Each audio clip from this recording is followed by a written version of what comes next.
Political news, sports news, crime news કે તમારા રાજ્યના સમાચાર, હવે દરેક ખબર પર રહેશે અમારી નજર. ગુજરાતનો સર્વશ્રેષ્ઠ ન્યૂઝ ચેનલ. ચાણસ્મા શહેરમાં તારીખ 1/4/2026 ને વહેલી સવારે ચાણસ્મા પોલીસ સ્ટેશન પાસે ઠંડા પાણીની પરબનું લોકાર્પણ. ચાણસ્મા શહેર ભાજપ પ્રમુખ જયભાઈ પટેલ અને ચાણસ્મા નગરપાલિકા પ્રમુખ પ્રતીક્ષાબેન પટેલ તેમજ ભારતીય જનતા પાર્ટી તમામ હોદ્દેદારો તેમજ કાર્યકર્તાઓ અને ઠંડા પાણીના સ્ટેન્ડના દાતાશ્રી વિક્રમભાઈ ચિમનદાસ પટેલ અને ઠંડા પાણીના દાતાશ્રી વિજયભાઈ ઠક્કર, હસમુખભાઈ ઠક્કર, ચાણસ્મા પોલીસ કચેરી સ્ટાફ તેમજ પત્રકાર એકતા પરિષદ ગુજરાત રાજ્યના અધ્યક્ષ લાભુભાઈ કત્રોડિયા અને તેમની સમસ્ત ગુજરાતના પત્રકારોની ટીમ શહેરના નગરજનો સહિત મોટી સંખ્યામાં ઉપસ્થિત રહી ત્રીજી ઠંડા પાણીની પરબનું મહારાજ નીતિનભાઈ ઠક્કરના હસ્તે કુમકુમ તિલક કરી લોકાર્પણ કરવામાં આવ્યું હતું.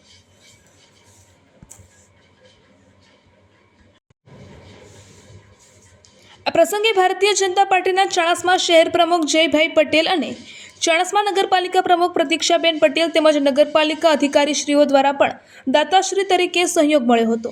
આ પ્રસંગે પત્રકાર એકતા પરિષદના ગુજરાત રાજ્યના તમામ હોદ્દેદારો અને પાટણ જિલ્લા પત્રકાર એકતા પરિષદના હોદ્દેદારો તેમજ પત્રકારોની મોટી સંખ્યામાં ઉપસ્થિતિ રહી હતી.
આજરોજ ચાણસ્મા ખાતે પાટણ જિલ્લા પત્રકાર પરિષદ દ્વારા દાતાશ્રીના સહયોગથી પાણીની પરબ શુભ ઉદ્ઘાટન કરવામાં આવ્યું.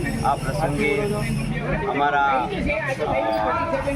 ગુજરાત રાજ્ય પત્રકાર એકતા પરિષદના પ્રમુખ શ્રી લાભુભાઈ કત્રોડિયા સાહેબ, અમારા મહિલા વિંગના પ્રમુખ શ્રી સમીમબેન અને ચાણસ્માના રાજકીય આગેવાનો, અગ્રણીઓ, ચાણસ્મા નગરપાલિકાના પ્રમુખ ઉપસ્થિત રહ્યા. આશા રાખીએ કે આ જે પાણીની પરબ છે એ આગામી સમયમાં ઉનાળામાં લોકોને ઉપયોગી બને અને તરસ ચૂકાવે.